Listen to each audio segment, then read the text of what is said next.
इसलिए मैंने आपसे पहले ही कहा था कि मैं इस बात को मानने को तैयार नहीं हूं कि आजादी के 50 साल पूरे हो गए। मैं बराबर यही कह रहा हूं कि गुलामी के जो 500 साल शुरू हुए हैं वो ही कंटिन्यू हो रहे हैं। आजादी आई नहीं, और क्यों, उसके गंभीर कारण हैं, और उन गंभीर कारणों को मैं आपसे शेयर करना चाहता हूं। जब इस देश को आजादी मिल रही थी, इस देश के साथ बहुत बड़ा धोखा हुआ है और इस देश के साथ बहुत बड़ी गद्दारी हुई। जो बेसिक सवाल हमको उठाने चाहिए थे, मेरे पुरखों ने शायद नहीं उठाए, और क्यों नहीं उठाए उसके बारे में हमको विश्लेषण कर लेना चाहिए। जो लोग इस देश की सत्ता की तरफ लपलपाती जीभ लेकर खड़े हुए थे, वो लोग कौन थे? पंडित जवाहरलाल नेहरू। कौन थे पंडित जवाहरलाल? हिंदुस्तान का सबसे अय्याश व्यक्ति, जिसको इस देश का पहला प्रधानमंत्री बनने का गौरव मिला। वो मेरे लिए दुर्भाग्य था। और वो आदमी इस हद तक अय्याश था कि एक औरत दो और उससे जो चाहो करवा लो। लॉर्ड माउंटबेटन ने अपनी बीवी का इस्तेमाल पंडित नेहरू के लिए किया, और ये बात अब एक ओपन सीक्रेट है। 10 किताबें आपको मिल जाएंगी, जिनको आप पढ़ें तो आपको पता चल जाएगा कि पंडित नेहरू किस किस्म का व्यक्ति था। और पंडित नेहरू के बारे में ब्रिटिश पार्लियामेंट में जब डिबेट चलता था, तो वो डिबेट क्या होता था उसको समझिए। एक बार एक विलियम विल्बरफोर्स नाम का एमपी था, उसने पंडित नेहरू के बारे में स्टेटमेंट किया अपने पार्लियामेंट में, इंग्लैंड पार्लियामेंट। उसने कहा कि पंडित नेहरू शरीर से दिखने में हिंदुस्तानी है, लेकिन दिमाग से 100% खरा अंग्रेज है, इसलिए इसके हाथ में सत्ता दो, बिल्कुल सुरक्षित है। और उसने वो भी माना। ऐसे आदमी के हाथ में सत्ता दी गई, और वो सत्ता देने का नाटक चला, और उस आदमी के हाथ में सत्ता देने के लिए ट्रांसफर ऑफ पावर के बहुत सारे एग्रीमेंट हुए। उनमें 2-3 एग्रीमेंट महत्वपूर्ण है जो समझने चाहिए। हिंदुस्तान में 1947 तक अंग्रेजों की 127 कंपनियां काम कर रही थी। लॉर्ड माउंटबेटन को चिंता यह थी कि अगर हिंदुस्तानी आजाद होने के बाद सारी अंग्रेजी कंपनियों को हिंदुस्तान से भगा देंगे तो ये जो लूट हो रही है, ये जो संपत्ति मिल रही है, ये जो पैसा आ रहा है, ये बंद हो जाएगा। तो पंडित नेहरू के साथ लॉर्ड माउंटबेटन की चर्चा हुई, और पंडित नेहरू ने कहा कि आप चिंता मत करिए, हम अंग्रेजों की एक कंपनी को भगाएंगे, ईस्ट इंडिया कंपनी, बाकी 126 कंपनियों को हिंदुस्तान में रख लेंगे। ईस्ट इंडिया कंपनी को भगाना इसलिए जरूरी है क्योंकि सारे देश में ईस्ट इंडिया कंपनी के खिलाफ माहौल बना हुआ, इसलिए सिर्फ ईस्ट इंडिया कंपनी को विदा कर दो, बाकी जो अंग्रेजी कंपनियां हैं उनको इसी देश में हम रख लेंगे। और उनमें से 1-2 नाम मैं आपको गिना दूं जिनको पंडित नेहरू ने जाने नहीं दिया। ब्रुक बॉन्ड इंडिया लिमिटेड, ये अंग्रेजों की कंपनी, आज की नहीं, सन 1890 की। लिप्टन इंडिया लिमिटेड, ये अंग्रेजों की कंपनी, आज की नहीं है, सन 1892 की, आज से 100 साल 150 साल पहले की कंपनी। और ऐसी 126 कंपनियों को पंडित नेहरू ने बाकायदा ट्रांसफर ऑफ पावर के एग्रीमेंट करके अंग्रेजों की कंपनियों को रखा। तो आजादी का मतलब क्या था? ईस्ट इंडिया कंपनी को भगा देंगे और बाकी अंग्रेजी कंपनियां जो इस देश को लूट रही हैं उसको नहीं भगाएंगे। और इतना ही नहीं, उसके बाद दूसरी बात जो हुई वो उससे भी ज्यादा खतरनाक मैं मानता हूं। 1946 में इंग्लैंड की पार्लियामेंट में इंडियाज इंडिपेंडेंस एक्ट पारित हुआ, आजादी का कानून, भारत की आजादी का कानून। और मेरे जैसे नौजवान से अगर पूछा जाए तो हिंदुस्तान को ब्रिटेन के पार्लियामेंट से कानून पारित करने के बाद आजादी दी गई है, हमने आजादी ली नहीं। क्योंकि यह तो मैं बहुत बेचारगी की स्थिति मानता हूं कि कोई हमको कानून पारित करके आजाद करे। और पार्लियामेंट के नियम होते हैं, अगर मान लीजिए आज पार्लियामेंट ने एक कानून पारित किया और उस कानून के पारित होने के बाद हमको आजाद किया, कल को अगर वो पार्लियामेंट उस कानून को वापस ले ले तो हमारी आजादी का होगा क्या? इसलिए यह सबसे गंभीर सवाल था कि 1946 में इंग्लैंड का पार्लियामेंट अगर इंडियाज इंडिपेंडेंस एक्ट पारित करता है और उस एक्ट को पारित करने के आधार पर इस देश में कुछ लोगों का चुनाव होता है जिनकी संविधान सभा बनाई जाती है, और उस संविधान सभा के आधार पर कॉन्स्टिट्यूशन का निर्माण होता है। और कॉन्स्टिट्यूशन भी क्या बना? 1935 में अंग्रेजों ने गवर्नमेंट ऑफ इंडिया रूल पारित किया इस देश पर शासन करने के, और 1935 का जो गवर्नमेंट ऑफ इंडिया रूल था वो हिंदुस्तान को उन्होंने अगले 1000 साल तक गुलाम बनाए रखने के लिए पारित किया। उस गवर्नमेंट ऑफ इंडिया रूल को आजादी के बाद हिंदुस्तान के संविधान का आधार बनाया गया। ये बहुत ही दुर्भाग्यपूर्ण था। दुनिया में कोई भी देश जब आजाद होता है तो पुरानी व्यवस्थाओं को बनाकर नहीं रखता, उठा के फेंक देता।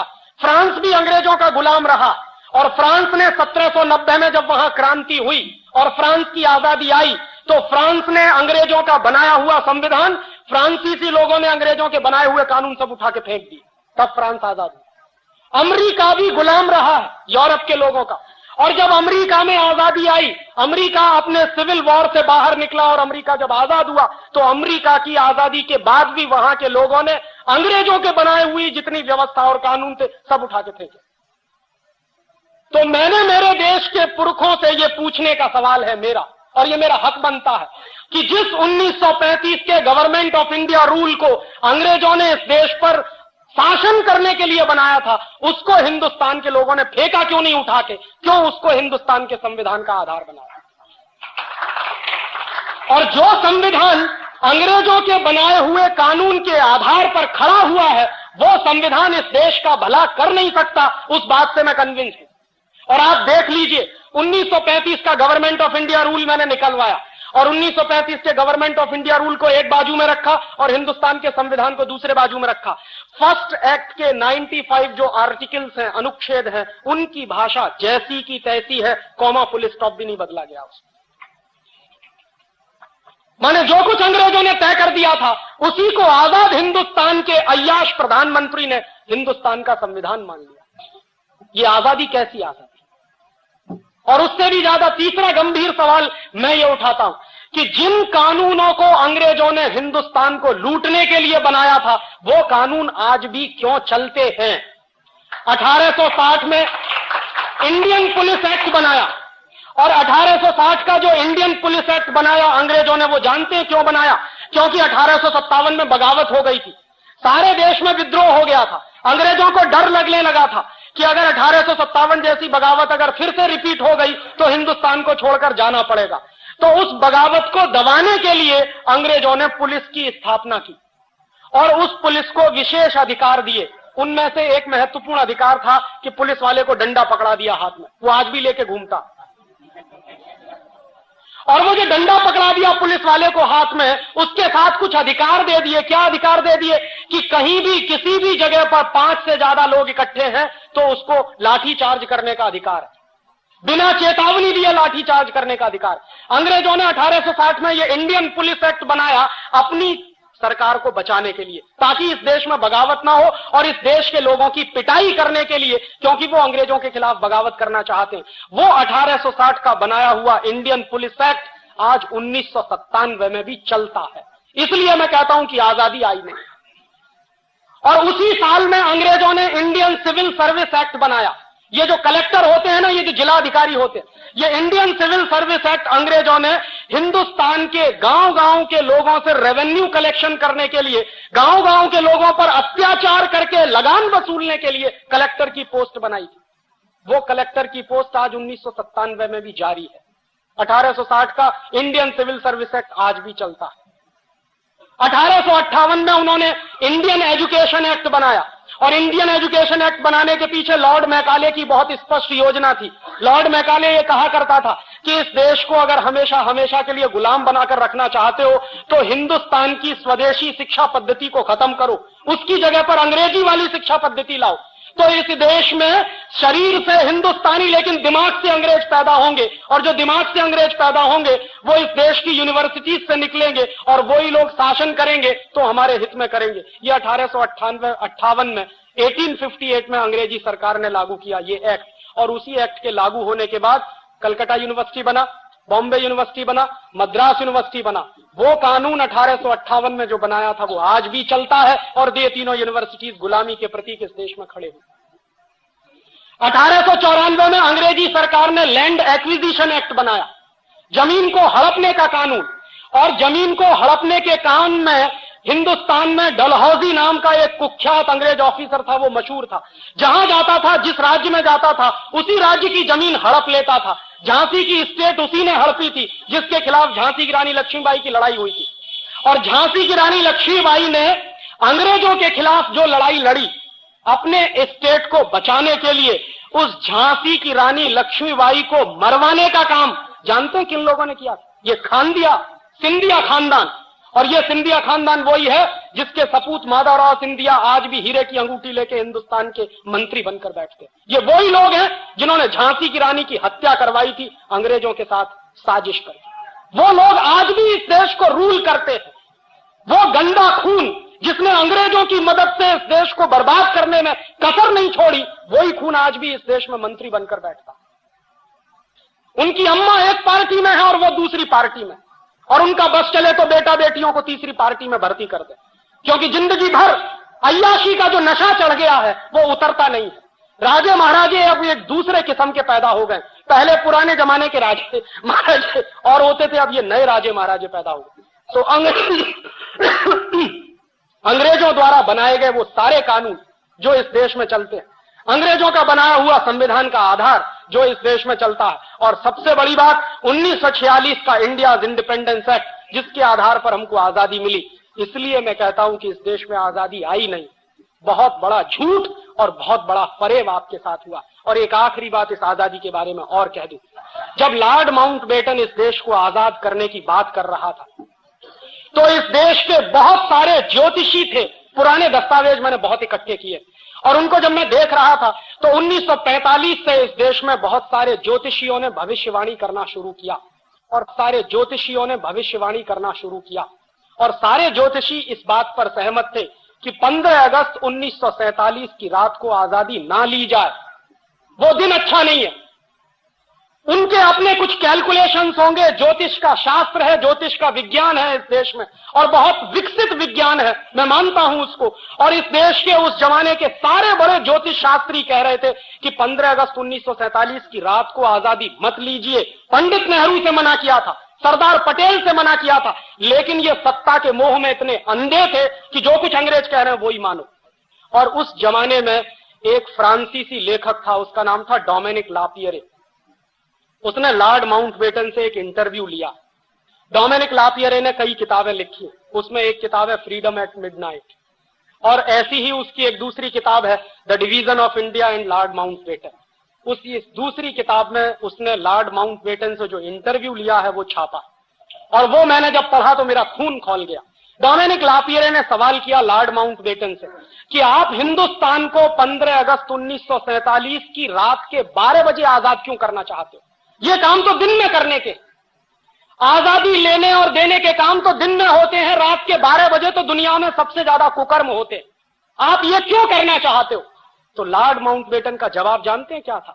लॉर्ड माउंटबेटन ने जवाब दिया है उस इंटरव्यू में कि मैंने जानबूझकर 15 अगस्त 1947 की रात को 12 बजे इस देश को आजाद करने का फैसला किया। क्यों? क्योंकि मैंने सारे ज्योतिषियों से पता किया है कि 15 अगस्त 1947 का दिन इस देश के लिए बहुत ही दुर्भाग्य का दिन है, और अगर उस दिन इस देश को आजाद किया जाए तो ये देश एक रह नहीं सकता, ये बटेगा, खंड खंड बटेगा। देश को आजाद किया जाए तो ये देश एक रह नहीं सकता, ये बटेगा, खंड खंड बटेगा। तो इसलिए मैंने इस देश को 15 अगस्त 1947 की रात को ही 12 बजे आजाद करने का फैसला किया है, क्योंकि सारे बड़े ज्योतिषी ये कह रहे हैं कि ये देश खंड खंड टूटेगा, एक नहीं रहेगा अगर इस दिन इस देश को आजादी मिले। एक बात, और दूसरी बात उससे भी ज्यादा महत्वपूर्ण उसने कही, उसने कहा कि 15 अगस्त 1945 अंग्रेजों के लिए विश्व विजय का दिवस है। क्यों? क्योंकि 15 अगस्त 1945 को जापान की आर्मी ने अंग्रेजों के सामने सरेंडर किया था। क्यों किया था? जापान के ऊपर 2 एटम बम गिराए थे, 6 अगस्त और 9 अगस्त को, हिरोशिमा और नागासाकी। उसके बाद जापान ने सरेंडर कर दिया था सेकेंड वर्ल्ड वॉर में, और वो सरेंडर जो हुआ था वो इंग्लैंड की आर्मी के सामने हुआ था। तो लॉर्ड माउंटबेटन ने कहा कि 15 अगस्त 1945 को जापान के सैनिकों ने हमारे सामने सरेंडर किया है, वो हमारा विश्व विजय का दिवस है, इसलिए हम 15 अगस्त 1947 को ही आजाद करेंगे। और इस बात को पंडित नेहरू जानते थे, सरदार पटेल भी जानते थे, बहुत लोग जानते थे कि 15 अगस्त 1947 की रात को 12 बजे आजादी लेना इस देश के ज्योतिष शास्त्र के सारे कानूनों के खिलाफ है। और बहुत सारे ज्योतिषियों ने यह भविष्यवाणी कर दी थी कि आप आजादी लेओगे और 1-2 साल के बाद यह देश टूट जाएगा, और वो टूटा, पाकिस्तान अलग हुआ, वही हुआ। और आगे भी उन्होंने यही अभिशाप दिया कि यह देश आगे भी खंड खंड टूट सकता है, और उसकी तैयारी चल रही है। कश्मीर अलग हो जाए पंजाब अलग हो जाए, आसाम अलग हो जाए, नागालैंड अलग हो जाए, त्रिपुरा अलग हो जाए, झारखंड अलग हो जाए, ये सारे आंदोलन इस देश में चल रहे हैं और सभी आंदोलनों को अमेरिका और यूरोप से भरपूर हथियार मिलते हैं, पैसा भी मिलता है। और मैं जानता हूं ऐसे लोगों को जो इस देश में करोड़ों करोड़ों रुपए का फॉरेन फंड आता है, करोड़ों करोड़ों रुपए की AK-47 राइफल आती है वाया पाकिस्तान या वाया चीन के बॉर्डर से ये तिब्बत के इलाके में हमारे देश में घुसाई जाती है और उन्हीं हथियारों से लेकर इसी देश के कुछ नौजवान जिनको बरगलाया गया है वो इस देश को खंड खंड बांटने का आंदोलन कर रहे हैं। आपको मालूम है नागालैंड हिंदुस्तान से अलग होना चाहता। आप नागालैंड में जाइए, वो इस देश का पहला ऐसा प्रदेश है जिसने घोषित किया है कि हमारी राज्य भाषा अंग्रेजी है। भारत के संविधान में कहीं नहीं, ये नागालैंड में चलता है। और नागालैंड में मैं गया पिछले साल, तो पिछले साल जब मैं दीमापुर जा रहा था, कोहिमा से दीमापुर, तो रास्ते में मुझको रोक दिया और रोकने के बाद पुलिस वाले ने कहा कि आपके पास वीजा है। तो मेरे अंदर से पहले कपकपी सी छूटी, मैंने कहा वीजा मांग रहे हो? मेरे ही अपने देश के एक गांव में जाने के लिए वीजा के? हाँ, आपको वो सारे परिपत्र चाहिए, नहीं तो हम आपको जाने नहीं देंगे। तो बॉर्डर पे दूसरा आदमी खड़ा था, उसने कहा कि आप हिंदुस्तान से आया। मैंने कहा आप हिंदुस्तान का नहीं है कि? हम हिंदुस्तान का नहीं है, हम हिंदुस्तान से अलग होना मांगता। ये बात नागालैंड में घुसी हुई है और आप नागालैंड जाइए, आपको अंदाजा नहीं लगेगा कि क्रिश्चियन मिशनरीज ने कितने बड़े लेवल पे पैसा बांट बांट कर वहां के लोगों का धर्म परिवर्तन करा के, सिर्फ धर्म ही परिवर्तन नहीं कराया, उनको हिंदुस्तान से अलग करना है, यहां तक मानसिकता बना दी। और कल को आपको यह आश्चर्य नहीं होना चाहिए कि अलग नागालैंड की मांग करने वाले कुछ लोग वहां खड़े हो जाएंगे। तो हिंदुस्तान के ऐसे दसियों प्रदेश हैं जिनको अलग अलग हिंदुस्तान से बांटना है और इसकी पूरी प्लानिंग अमेरिका में CIA के लोग बैठकर बनाते हैं, क्योंकि बिल क्लिंटन इस बात को कह चुके हैं, उनके पहले रोनाल्ड रीगन भी कह चुके थे कि हिंदुस्तान और चीन हमारी हिट लिस्ट में नंबर 1 है। सोवियत संघ को तो हमने तोड़ दिया जैसे तोड़ना था, अब तोड़ने के लिए 2 ही देश हमारे सामने हैं, या तो चीन है या भारतवर्ष। तो भारतवर्ष को तोड़ना है, उसके तरीके वो जानते हैं, चीन को कैसे तोड़ना है उसके तरीके वो इस्तेमाल करने की कोशिश कर रहे हैं। ये अभिशाप आज का नहीं है, ये 1947 का। इसलिए मैं कहता हूं आजादी झूठी, इस आजादी का कोई मतलब नहीं।